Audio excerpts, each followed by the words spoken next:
Alors, ça fonctionne.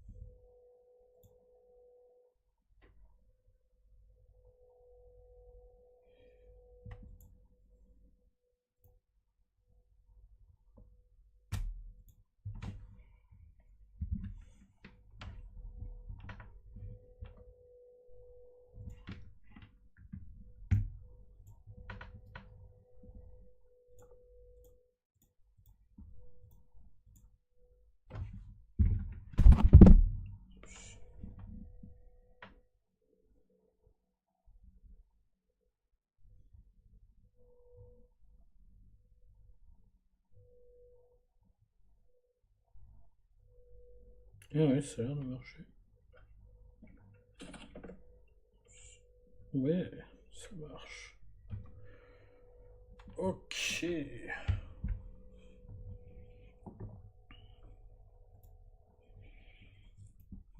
bien, on va attendre du coup. Je vais peut-être pas afficher ça. Ouais.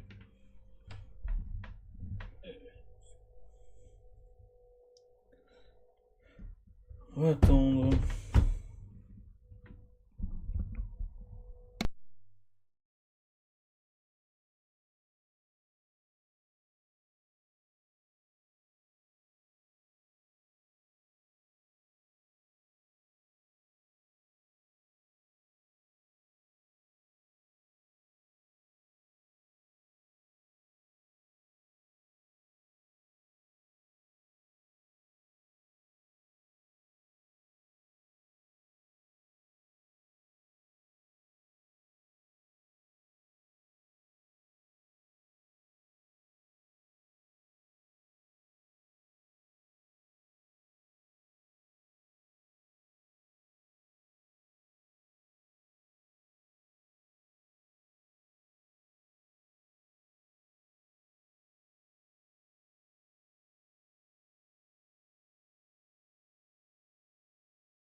N'hésitez pas donc à poser vos questions hein, si vous en avez. Je vois qu'il y a quelqu'un qui regarde, alors écoutez, n'hésitez pas, sinon je vous souhaite la bonne journée. Question, ça peut être, oui j'aimerais bien revoir telle notion, tangente et parabole. Alors, c'est-à-dire, est-ce que... alors tangente et parabole, oui, je pourrais expliquer de quoi il s'agit. Est-ce que vous avez euh, un cas en particulier? Qu'est-ce que vous voulez que j'explique en particulier? Qu'est-ce que c'est qu'une parabole? Qu'est-ce que c'est qu'une tangente? Je peux commencer directement, hein, mais donc si du coup c'est bien ce à quoi je pense dont tu veux parler, c'est donc ce qu'on voit en première spécialité du coup. On voit l'étude. Alors pour les paraboles et les tangentes, c'est deux choses différentes, hein. Je vais commencer par les paraboles. Alors les paraboles, on les voit d'abord en seconde en réalité, quand on étudie du coup la fonction x carré. Donc la fonction x carré, en gros, c'est une des fonctions de référence qu'il faut connaître en seconde.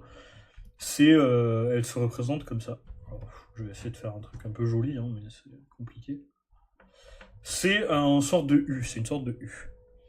Et donc ça, ce qu'on appelle une parabole, c'est tout simplement cette forme-là, c'est cette forme de U. Et ça, c'est du coup la fonction, euh, la représentation de la fonction x carré. F de x carré. Et du coup, n'importe quelle autre fonction du second degré, donc si on va mettre g qui a la fonction qui a x associe 2x carré moins 3x plus 2 par exemple, et bien ça en fait ça va être pareil, en fait ça va être aussi une parabole, juste elle sera à un endroit différent. Ici le plus 2 ça montre l'ordonnée à l'origine, donc par exemple ici, la fonction, la parabole, elle va ressembler... alors c'est difficile hein, de tête de voir exactement à quoi ça va ressembler, mais si je faisais la fonction g en rouge, donc ça en première on voit que le signe de A ici, il nous indique si notre parabole elle est en forme de U, donc moi j'appelle ça sourire et grimace. Donc si le A est positif, alors la parabole sera sous cette forme-là. Si A est négatif, la parabole sera sous cette forme-là. Le plus 2, il nous donne l'endroit où on va couper l'axe des ordonnées. Et donc ça, il me semble que ça ne nous donne pas vraiment d'informations. Donc tout ce que je sais là, avec cette fonction par exemple, c'est qu'elle va couper l'axe des ordonnées ici, dans ce point-là, au point plus 2, et qu'elle va y voir une forme de sourire, donc une forme de U, parce que le A ici est positif. Donc bah, ça pourrait être G, ça pourrait être un truc comme ça par exemple. Là, rien ne me dit que je suis sur l'axe. Hein. Justement, au contraire, vu que là j'ai une valeur en B, donc là on a A, B, C, vu que j'ai une valeur en B, c'est très probable que je ne sois pas du tout sur l'axe. Donc là par exemple G ça pourrait être ça, mais ça pourrait être aussi, ça pourrait être une fonction, je sais pas, une fonction comme ça. Oula, alors ouais, on va essayer quand même. Voilà. En première, en tout cas, vous n'avez pas plus d'informations que ça. J'essaie de ne pas aller plus loin que ça, mais en première, en tout cas, vous n'avez pas plus d'informations que ça. Donc voilà pour les paraboles, en fait, c'est ce qui représente toutes les fonctions du second degré. Voilà, j'espère que c'est clair. Je vais passer peut-être à la tangente si c'est clair. C'est peut-être qu'il y a d'autres questions sur les paraboles, peut-être que j'ai pas du tout répondu à tes questions sur les paraboles. Je sais pas ce que tu ne comprenais pas dans les paraboles. Mais en tout cas, les paraboles, c'est ça. De ce qu'il faut savoir en seconde, c'est juste qu'une parabole, ça représente la fonction carrée. Voilà. Et en première, du coup, par contre, on va voir un peu tout ça. La forme d'une parabole en fonction des valeurs de A, B et C. Et voilà. Je vois pas d'autres questions, donc je vais passer à la question sur la tangente, du coup, si ça te va, évidemment. Si c'est pas clair ou que j'ai pas répondu à ta question, n'hésite pas à me le redire, à me préciser un petit peu ce qui était pas clair. Pour les tangentes, donc pareil, c'est quelque chose qu'on voit en première, quand on parle de dérivées, surtout. Donc, pour la tangente, en fait, quand on a une fonction, alors pareil, je vais faire un petit repère, vite fait, un petit repère orthonormé. Je vais faire une fonction quelconque. Alors ouais, on va faire un truc un peu mieux quand même, un peu plus... Voilà. Voilà, non. Difficile, mais hop. Voilà, un truc comme ça. Donc, alors je vérifie quand même un petit peu. Ouais, c'est bizarre. Je sais pas si j'ai bien... Je sais pas, le chat a disparu. Bon, c'est un peu bancal tout ça, hein. Je suis pas sûr que ça marche super bien. Mais du coup, les tangentes... parce qu'en plus, je vois qu'il n'y a plus personne qui regarde, donc je parle peut-être dans le vide, mais bon. Donc, les tangentes, c'est quand donc là, j'ai tracé une fonction quelconque, hein, on va l'appeler f, par exemple. Ça, c'est la courbe de f. Une tangente, du coup, c'est une droite qui va venir effleurer notre fonction en un point. C'est normalement une tangente, une droite qui va croiser la fonction seulement en un point. Alors c'est souvent impossible, mais je veux dire au moins localement, c'est-à-dire sur une petite portion de la courbe, ça va ne toucher la courbe qu'en un point. Donc vraiment c'est cette idée de ça va effleurer. Donc si je devais tracer des tangentes ici par exemple, on pourrait faire ici une tangente en ce point-là, ce serait une droite qui va vraiment venir effleurer la fonction, comme ça. Ça c'est une tangente en ce point-là par exemple. Alors là, c'est peut-être pas... c'est pareil, hein, c'est compliqué à faire graphiquement, à faire avec une tablette graphique. Mais voilà, là c'est un peu mieux. Une tangente en ce point-là, ça serait ça. Une tangente en ce point-là, ici, ça serait quelque chose un peu faire ça bien, voilà, ce serait un point vu comme ça. Une tangente en ce point ici, ce serait, alors du coup là c'est quasiment impossible de ne croiser qu'un seul point, mais ce serait quelque chose comme ça. Donc la tangente à une courbe, c'est en gros une droite qui va venir effleurer la courbe en ce point-là. Donc on parle bien d'une tangente en un point. On peut pas dire la tangente à la courbe f, enfin pour toute la fonction. Il n'y a pas de tangente à une fonction entière, c'est une tangente à un point de la fonction seulement. Donc, parce que comme on le voit là, hein, en fonction du point qu'on choisit sur la courbe, on aura des tangentes différentes. Là, si je mets une tangente, un point ici, par exemple, tangente au point ici, la tangente, ça va être un truc comme ça. Donc, vous voyez, en fonction du point qu'on choisit, les tangentes vont être différentes. Voilà. En première aussi, autre chose qu'on voit, du coup, c'est comment calculer l'équation de la tangente en un point. Et donc ça, c'est une formule qu'il faut connaître. C'est YC f' de A fois x moins A plus f de A. Donc ça, c'est l'équation de la tangente en un point.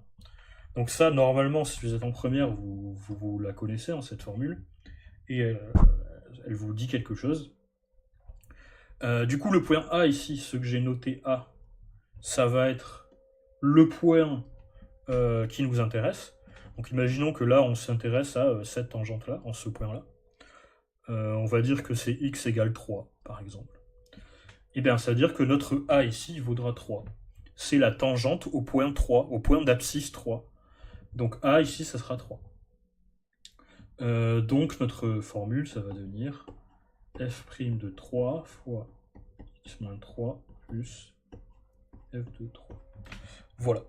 Donc ça c'est une formule du coup que vous apprenez en première pour calculer l'équation de la tangente en un point. Donc le f', ça vous avez vu normalement aussi comment calculer, c'est la dérivée de f au point 3. Ça on n'y touche pas, on laisse ça comme ça.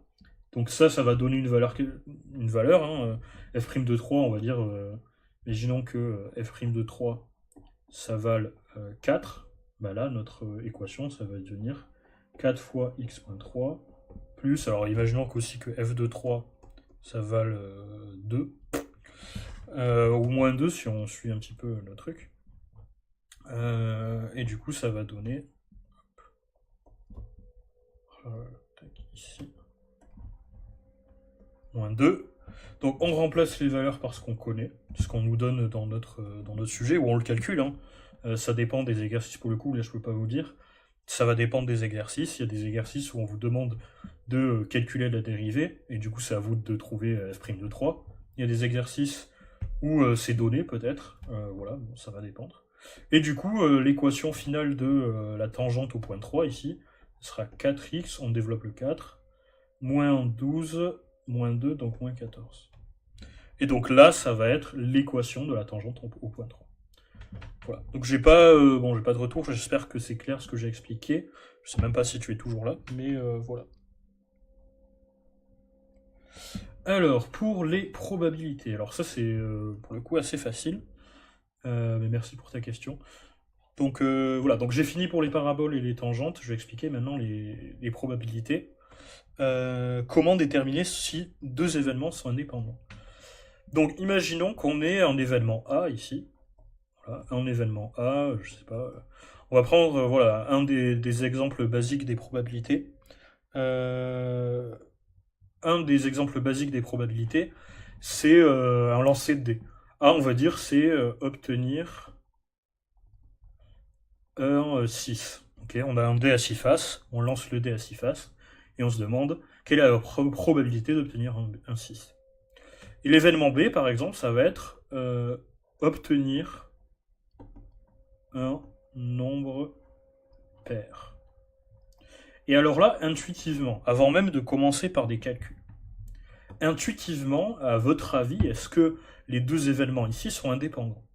Est-ce que obtenir un 6 et obtenir un chiffre pair, ça n'a aucune incidence l'un sur l'autre? Donc j'espère déjà que vous comprenez ce que c'est que l'indépendance. L'indépendance de deux événements, c'est quand deux événements ont en quelque sorte rien à voir l'un avec l'autre, ou alors l'un n'influe pas sur l'autre. Ici, dans ce cas-là, à votre avis, est-ce que est-ce que les deux événements seront indépendants? Est-ce que l'un ne dépend pas de l'autre? Eh bien, donc bon, voilà, j'espère que voilà, je vous laisse réfléchir un petit peu, mais je vais écrire du coup la formule en bas pour déterminer tout ça. Je vous laisse réfléchir là-dessus.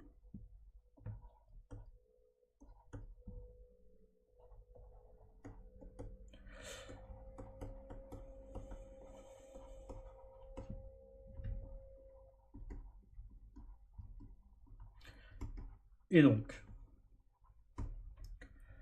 euh, et oui, ils sont dépendants. Alors là, je viens d'écrire n'importe quoi. Alors attendez. Hop, hop. Tac, oui, non. Voilà. Tac, tac, tac. Il y a ça, ensuite. Alors, il y a plusieurs manières. Alors, oui, du coup, ils sont dépendants. Alors, ça, je vais l'expliquer. Forcément que obtenir un 6 et un nombre pair, c'est deux événements qui sont dépendants. Si j'ai pas obtenu un nombre pair, c'est forcément que j'ai pas obtenu un 6. Ça paraît logique. Si j'ai obtenu un 6, c'est forcément que j'ai obtenu un nombre pair. Donc les deux ne sont pas indépendants. Une manière de vérifier pardon, l'indépendance de deux événements, c'est de calculer P de A union B. Normalement, la formule de P de A union B, ça c'est une formule de seconde, c'est P de A plus P de B moins P de A inter B. Ça c'est une formule de seconde, donc il faut se souvenir. Et donc l'indépendance c'est aussi ça, c'est si les événements sont indépendants, ça veut dire que ah non, attends, qu'est-ce que je raconte n'importe quoi, pardon. Non, je suis en train de raconter n'importe quoi, je confonds avec autre chose. Tac, tac, tac. Oui, non, attendez. Tac. Donc là, ce que j'ai dit, non, là, pour ce que j'ai dit avant, c'est bon. Hein. En effet, les deux ils vont être dépendants parce que si on a un 6, c'est qu'on a un nombre pair. Si on a un nombre pair, pardon, c'est que on a obtenu un. Enfin non, si on a un nombre pair, c'est possible qu'on ait eu un 6. Par contre, si on a un 6, c'est sûr qu'on ait eu un nombre pair. Donc pour vérifier l'indépendance, pardon, ça va être donc. Il faut calculer. Oui, voilà, c'est ça. En gros, alors ça, normalement, si vous êtes en train de voir l'indépendance, c'est que vous êtes sur le chapitre des probabilités conditionnelles. Si je ne me trompe pas. Donc, les probabilités conditionnelles, ça, vous devez savoir ce que ça veut dire. Ça, c'est la probabilité de B sachant A. Et donc, si deux événements, si A et B indépendants, si deux événements A et B sont indépendants, ça veut dire que la probabilité de B sachant A, c'est la même chose que la probabilité de B. C'est-à-dire que qu'on connaisse A ou pas, on est la même chose ici. Donc, alors j'espère que je vous ai pas perdu avec mes petites erreurs au début, mais en gros, ça vous connaissez du coup, si vous êtes dans ce chapitre, vous connaissez la formule de ça. P de B sachant A, ça va être P de A inter B sur P de A. Ok. Normalement, ça vous connaissez. Et donc, on calcule ça, en gros, hein, c'est ça l'idée. On calcule cette probabilité-là, et si c'est la même probabilité que P de B, alors les deux sont indépendants. Ça, c'est une manière de vérifier l'indépendance. Alors, attendez, je bois un petit coup, parce qu'il fait chaud.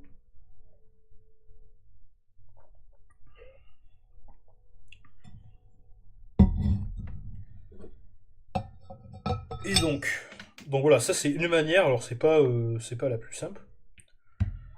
On calcule du coup avec la formule des probabilités conditionnelles, on calcule la probabilité conditionnelle et on vérifie que c'est égal à P de B. Sinon, en fait, de ça, ce qu'il en découle, donc c'est pour ça que je suis passé par là, parce que c'est pas le plus évident, mais on arrive à la version évidente, c'est que si c'est indépendant, alors P2, et en fait c'est ce que j'avais écrit au début, donc je me suis emmêlé les pinceaux. C'est ce que j'avais écrit au tout début, en fait c'est bon. Si A et B sont indépendants, alors P de A inter B égale P de A fois P de B. Donc ça, vous remarquez en fait que ça, c'est la même expression qu'ici, sauf que le P de A, on le passe de l'autre côté. On multiplie de part et d'autre par P de A. Donc, du coup, P de A inter B, si deux événements sont indépendants, c'est que P de A inter B, c'est égal à P de A fois P de B. Et donc ça, c'est la méthode principale pour vérifier l'indépendance de deux événements. C'est de vérifier ça. On calcule P de A inter B, on calcule P de A fois P de B, et on vérifie que les deux soient égales. Donc j'espère que c'est clair. Je me suis un peu emmêlé un peu sous. C'est un peu... c'est un autre exercice, hein. Le live, c'est un peu stressant. J'ai un petit peu de mal, mais pas pareil que pendant un cours, parce que là, du coup, les questions, on n'est pas préparé, mais bon, j'espère que c'est clair quand même. Mais bon, on s'habitue, hein, on s'adapte, on s'améliore. Mais ouais, vu que là, je sais pas quelles questions vont me tomber dessus, c'est vrai que parfois c'est un peu compliqué d'improviser. Mais voilà, du coup. Pour vérifier, donc je répète une dernière fois, pour vérifier que deux événements sont indépendants, il faut faire ce calcul-là, vérifier que P de A inter B, ce soit égal à P de A fois P de B. Voilà. Donc j'espère que c'est clair. Donc si par exemple, je vais faire un petit exemple. Alors, bah, on va prendre l'exemple avant, justement. Avec A, c'est obtenir un 6, et B, c'est obtenir un nombre pair. Donc, P de A inter B, c'est la probabilité d'avoir un 6 et que son nombre soit pair. Bah, la probabilité d'obtenir un 6 et que le nombre soit pair, bah, c'est 1 sur 6. Probabilité d'avoir un 6, c'est 1 sur 6, sur notre dé Astiphas. La probabilité d'avoir un nombre pair, c'est normalement 1 sur 2. Mais du coup, si on a un 6, je veux dire obtenir un 6 et obtenir un nombre pair, la seule issue qui correspond à ce qu'on cherche, c'est avoir un 6. Donc ici, P de A inter B, ça va être juste 1 sur 6. Parce que la seule issue qui correspond à l'événement A inter B, c'est l'issue obtenir un 6. Alors, par contre, P de A, du coup, c'est obtenir un 6, c'est aussi 1 sur 6. Ok, on lance un dé à 6 faces. La probabilité d'avoir un 6, c'est 1 sur 6. P de B, c'est la probabilité d'avoir un nombre pair. La probabilité d'avoir un nombre pair sur un dé à 6 faces, du coup, c'est 1 demi. Et donc, si on fait P de A fois P de B,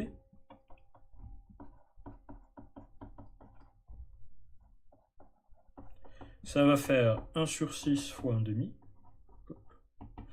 Et ça fait 1 sur 12. Et c'est pas égal, du coup, à P de A inter B. Donc ici, en effet, alors on l'avait intuité au début, mais en effet, ici, du coup, A et B ne sont pas indépendants. Parce que on vient de montrer justement qu'on n'avait pas cette égalité, donc A et B ne sont pas indépendants. Voilà, j'espère que c'est plus clair, peut-être avec un petit exemple.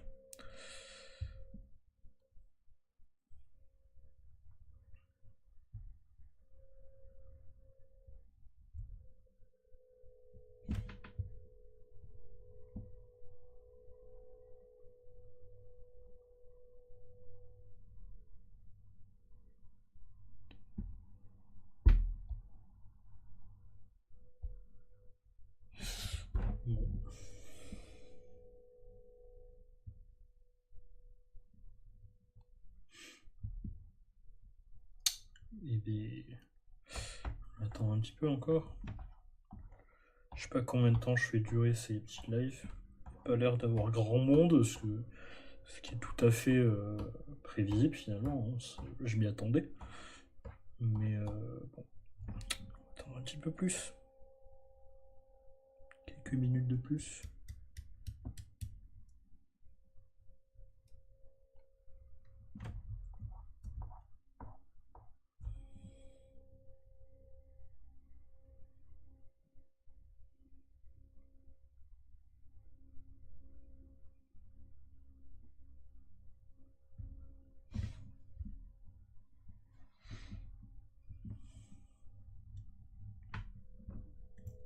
Oups.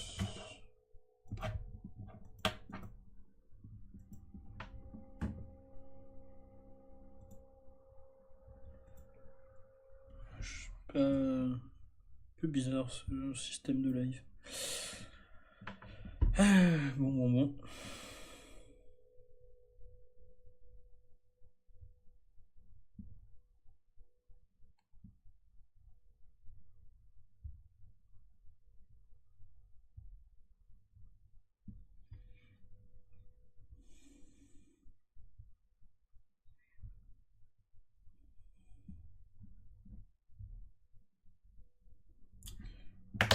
attendre un petit peu plus. Et si j'ai plus rien à 30, on va dire que j'arrête le live. Attendant, je vais manger des caramels. Caramel breton au beurre salé. Petit cadeau des élèves. Après, je sais pas si c'est l'horaire peut-être qui est pas terrible, je sais pas. Je me suis dit mercredi soir. Bon. En général, ils sont occupés plutôt mercredi après-midi, le soir peut-être pas, mais je me suis peut-être trompé. Je sais pas si c'est un horaire qui arrange les gens.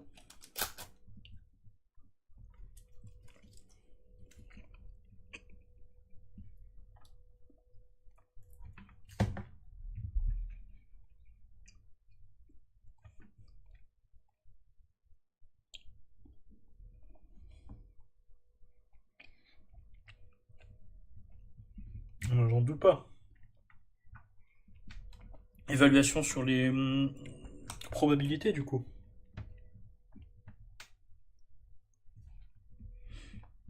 Les probabilités, c'est pas. Alors je sais pas si c'est en spémat ou en tronc commun du coup. Mais dans les deux cas, vous voyez à peu près la même chose en fait dans le programme sur les probabilités conditionnelles du coup. C'est quasiment la même chose. Jusqu'en spémat, c'est un peu plus voilà, on utilise plus de jargon mathématique et des notations un peu plus compliquées. Mais sinon, c'est à peu près la même chose et franchement, c'est pas super compliqué donc la meilleure manière de pas stresser en fait, c'est de s'entraîner et d'être sûr de soi quoi. Je doute pas que ça va être le cas. Je ne sais pas qui vous êtes ou qui tu es, mais de pas que ça ira. Si vous êtes ici en tout cas pour poser des questions, c'est que vous avez envie de réussir, donc je ne doute pas que ça ira bien. Et voilà, encore une fois, ça je l'ai dit dans mes quelques vidéos, la meilleure, et je le dis en cours surtout, mais la meilleure manière de s'améliorer, c'est de s'entraîner. Ouais. Ah bah voilà, si t'as tout compris, tranquille. T'as tout compris et du coup, bah voilà, si c'était pas clair pour les probabilités indépendantes, donc j'ai fait ce petit exemple-là avec le dé. Donc voilà, c'est comme ça qu'on vérifie l'indépendance. Et puis ça, si ça c'est compris, normalement c'est tranquille quoi. Mais ouais, c'est probabilité, vous voyez la même chose en spé et en non spé. Donc ouais, c'est abordable en soi. C'est pas voilà. Pareil, hein, si tu t'es entraîné, t'as fait des exercices, c'est bon.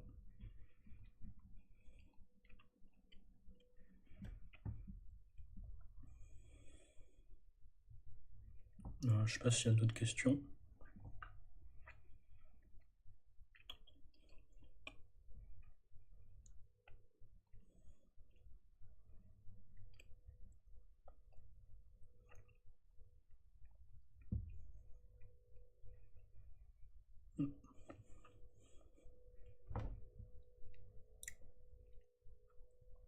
Par curiosité, du coup, je sais pas si tu es toujours là, du coup. Est-ce que t'es un ou une de mes élèves ou t'es tombé sur ce live par hasard? Sur cette chaîne par hasard, peut-être même. Parce que du coup, j'ai lancé cette chaîne YouTube après avoir terminé un contrat voilà, avec des élèves, par envie de continuer à les suivre, mais. Ah, bah, bonne soirée dans ce cas et bon courage pour ton évaluation demain. Ça va aller, si tu t'es entraîné, facile.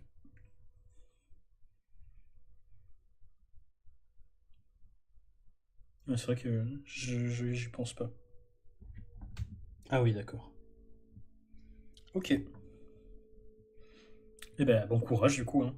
Bon courage et pour demain, ça va le faire.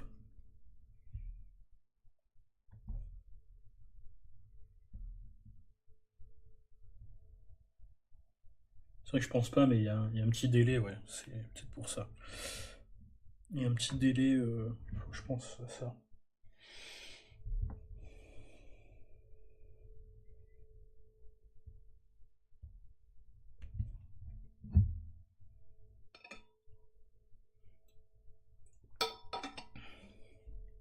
Ah, je sais, je vais faire un truc. Je Une fois que j'ai pas de questions, j'enclenche un chrono de 5 minutes. Et si j'ai pas de questions après 5 minutes, j'arrête le live. Je pense que ça peut être bien. Parce que, ouais. Je sais pas si les gens sont occupés ou quoi. Je vais pas attendre toute la soirée non plus, quoi. Je vais attendre 5 minutes et je vais y aller si j'ai pas de questions après.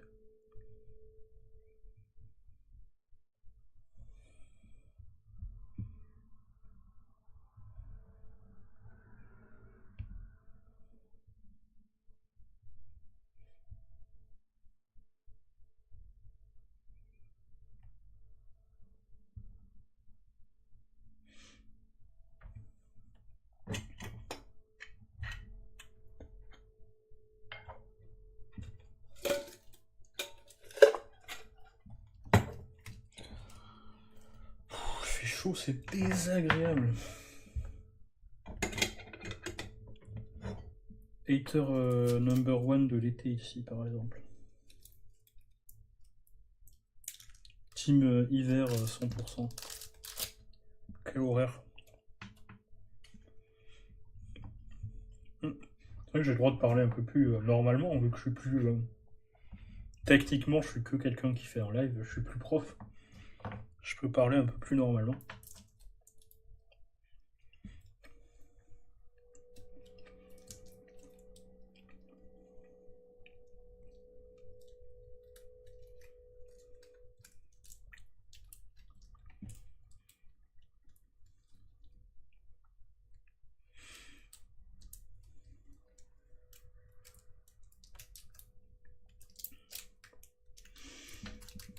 Allez, 3 minutes.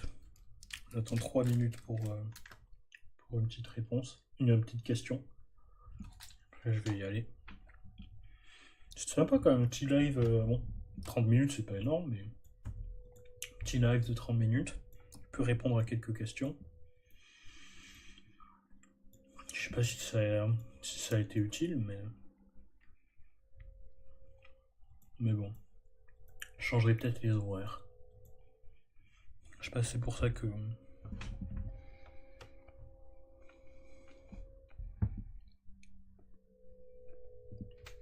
Oui, bien sûr. Oui, je vais relâcher. Ah oui, c'est vrai que vous êtes en vacances la semaine prochaine. Oui, je comptais, alors... Je suis pas sûr, je vais voir pour les horaires exactement. Il y a aussi la possibilité, quand on me propose un autre remplacement avant les vacances d'été, dans ce cas-là, je pourrais pas trop continuer. Mais dans le cas où on m'en propose pas et du coup je suis libre, je comptais faire un live tous les mercredis. Alors je sais pas si c'est un horaire qui arrange tout le monde. Donc je pensais peut-être en faire un autre, peut-être 2 lives par semaine à la limite. Les dimanches par exemple. Mercredi, dimanche, je sais pas si ça arrange tout le monde. Après c'est compliqué, hein, il y a tout le monde qui a des disponibilités différentes. Mais ouais, je pensais 2 lives par semaine, ça peut être bien. Puis des petites vidéos entre temps. Voilà. Moi ça m'occupe, hein, de toute façon, j'ai pas énormément de choses à faire. Alors si j'ai des trucs à faire quand même. Mais moi j'aime bien ça. Ça permet d'aider, rester en contact avec mes élèves peut-être. Alors je sais pas s'il y a des élèves à moi qui écoutent, mais voilà, ça permet de garder contact. Et surtout d'aider, c'est pour ça que je le fais surtout. Donc ouais, je pensais peut-être 2 petits lives par semaine éventuellement. Euh, et puis s'il y a des gens, surtout, en fait c'est intéressant s'il y a des gens, quoi. S'il y a personne et il n'y a pas de questions, bon, je sais pas si je vais continuer, mais là, déjà c'était bien. Mais du coup voilà, oui, si tu as des questions, n'hésite pas, hein. Moi je reste autant qu'il y a des questions. S'il n'y a pas de questions, oui, je vais arrêter, mais ouais, si tu veux reprendre, oui, parce que du coup, vous avez des preuves anticipées à la fin de l'année. C'est vrai que c'est bien de commencer dès maintenant, dès ces vacances. Vous avez 2 semaines, vous avez de quoi faire. Donc, ouais, n'hésite pas, du coup, à poser des questions dans tes révisions, du coup. Il n'y a pas. C'est vrai qu'en maths spécifique, il y a des. C'est un programme qui est assez simple. Enfin, en tout cas, voilà, pour ceux qui sont. Pour ceux qui sont plus réels, mais je veux dire. Euh, Ah bah super. Ouais, mais du coup, oui, voilà, n'hésite pas pendant les vacances si t'as Si t'as besoin de questions, si je refais des lives, voilà, je vais essayer d'en refaire. Mais ouais, le programme de maths spécifique, si t'as pas trop de difficultés en maths, c'est pas très très compliqué. Il y a peut-être quelques chapitres un peu différents, mais euh, celui sur les fonctions, peut-être, bon, c'est pareil en fait, il y a que quelques formules à connaître. Euh, En soi, voilà, c'est pas trop compliqué, mais voilà, si tu fais tes révisions, tu fais des exercices, n'hésite pas à venir à un de ces lives me poser une question, ou même en commentaire d'une de mes vidéos, hein, je veux pas mal le prendre, hein. Si tu parles d'un truc qui a rien à voir, tu mets un commentaire pour poser la question. Et surtout aussi, n'hésite pas à poser des questions, alors oui, en vacances c'est compliqué, mais n'hésite pas à poser des questions à tes enseignants, hein, du coup, hein.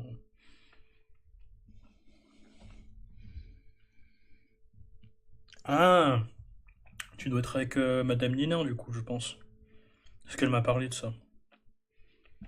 Mais oui, du coup, tu peux venir dans les lives. Et j'essaierai, oui, c'est vrai que ouais, c'est compliqué là. Madame Dinan ou Madame Barré, d'ailleurs, je crois aussi, j'ai le même problème avec les vendredis qui sautent. Mais ouais, n'hésite pas. Même si c'est des chapitres, du coup, je sais pas si vous allez avoir le temps de tous les voir en cours. Mais si c'est des chapitres que vous voyez pas en cours, que tu as des questions dessus, voilà. Ah oui, Madame Auguin, bah oui aussi, c'est vrai. Ok, bah ouais, bah voilà, n'hésite pas, hein. Euh, Mais ouais, mets-toi-y dès maintenant si tu veux être sûr d'être prêt. Alors bon, après là t'es bien en avance, hein, t'auras largement le temps de tout traiter. Encore une fois, pour la plupart des chapitres, c'est que quelques formules à connaître, quelques notions à connaître, savoir les appliquer évidemment, donc s'entraîner un petit peu. Mais l'épreuve anticipée de maths, c'est pas la fin du monde, quoi. Ça fait pas trop peur si t'as pas trop de difficultés. Alors après, ça dépend des niveaux, hein, évidemment. Y a pas de honte à ça. Mais ouais. Si tu t'y mets dès maintenant, je m'inquiète pas pour ta note en maths. Mais voilà, du coup, ouais, j'essaie de faire des petits lives, donc n'hésite pas à revenir si t'as des questions, voilà.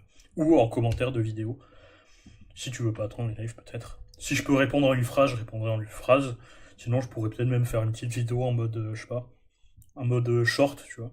En mode, voilà, je fais un petit short où je réponds à la question rapidement. C'est vrai que j'ai pensé à ça aussi, éventuellement voir comment faire en sorte que les élèves puissent m'envoyer des documents, des trucs, je sais pas, ils ont fait un exercice, de le corriger et tout. Mais je sais pas trop par quoi passer, sans rajouter des contraintes en plus. Hmm, ouais, ouais, je me souviens, ouais, du bac blanc. Alors, de ce que j'ai compris, ça va être un peu similaire, ouais. Pas de calculatrice, ça c'est sûr. Enfin, oui, je crois en tout cas. Alors toujours pareil, hein. Euh, Ah bah, c'est extrêmement facile. Bah alors là, je pense plus dur, non, je pense pas, hein. Ça va être à peu près du même niveau. En fait, donc si t'as trouvé ça facile, c'est bon signe, ça veut dire que t'as compris les notions en dehors de leur application vraiment les plus basiques. Parce que le bac, c'est souvent ça. Alors là, bon, c'est une nouvelle épreuve, mais je veux dire, le bac, en tout cas, en général, c'est souvent ça, c'est pas juste des applications directes. C'est des problèmes, beaucoup. Donc au bac blanc de maths, c'était, alors oui, c'était quand même pas trop trop compliqué, mais il y avait par exemple l'exercice sur c'était l'escargot et la tortue, je crois. Un truc comme ça, si ça t'avait réussi, c'est l'exercice bonus. Si ça t'avait réussi, normalement, je m'inquiète pas du tout pour ton bac parce que ça va être un peu ça.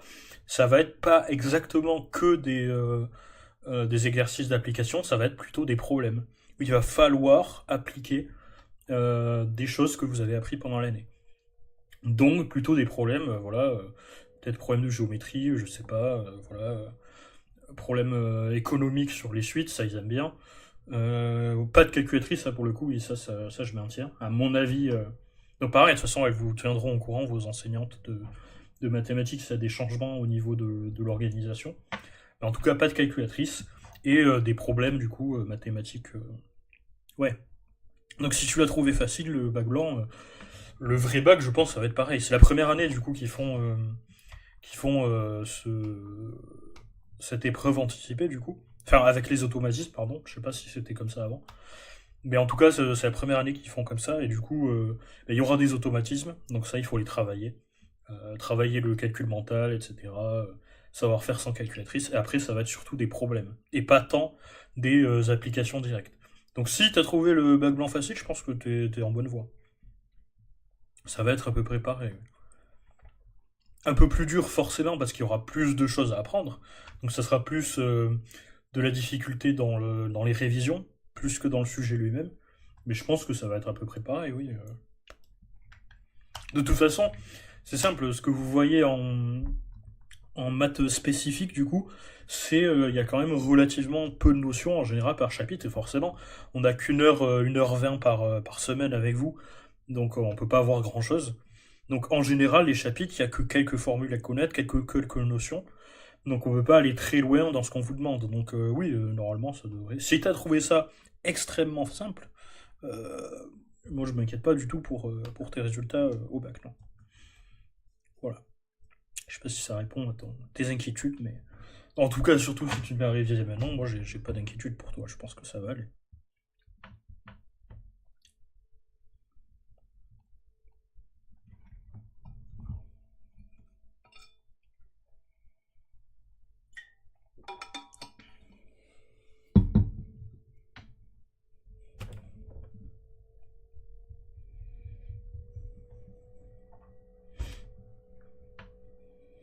Eh ben avec plaisir, pas de souci.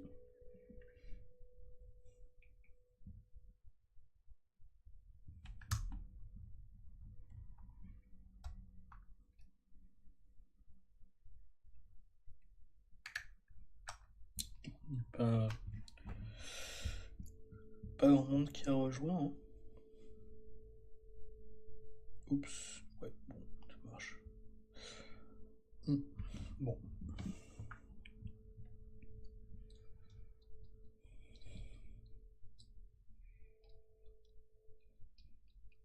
Ouais, pas de souci, tu peux faire ça. Je vais essayer de réfléchir, ouais, si, pour voir comment vous pourriez éventuellement m'envoyer des documents sans passer par une autre plateforme. J'avais pensé à un truc genre serveur Discord, mais pareil, pas tout le monde a Discord, donc c'est pas terrible. Puis même, devoir créer, voilà, gérer tout ça, c'est compliqué. Je sais pas, j'essaie de réfléchir à ça, comment vous pourriez m'envoyer des documents éventuellement. Mais voilà. Mais bonne soirée à toi et merci d'être passé, n'hésite pas, hein, si t'as des questions, commentaires ou lors d'un prochain live. Voilà, bonne soirée, merci d'être passé.